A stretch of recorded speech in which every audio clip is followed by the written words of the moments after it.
Ben Trafar cemaatiyim. Adım Şa'lendi.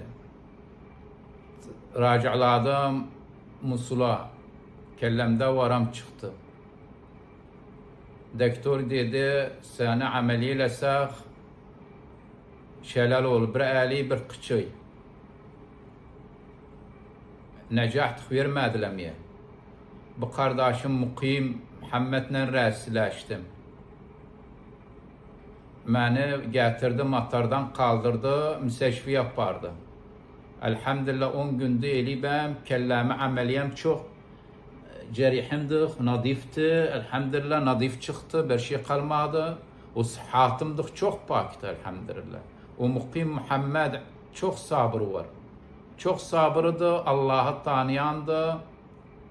Çok pak oğlandı. Çok.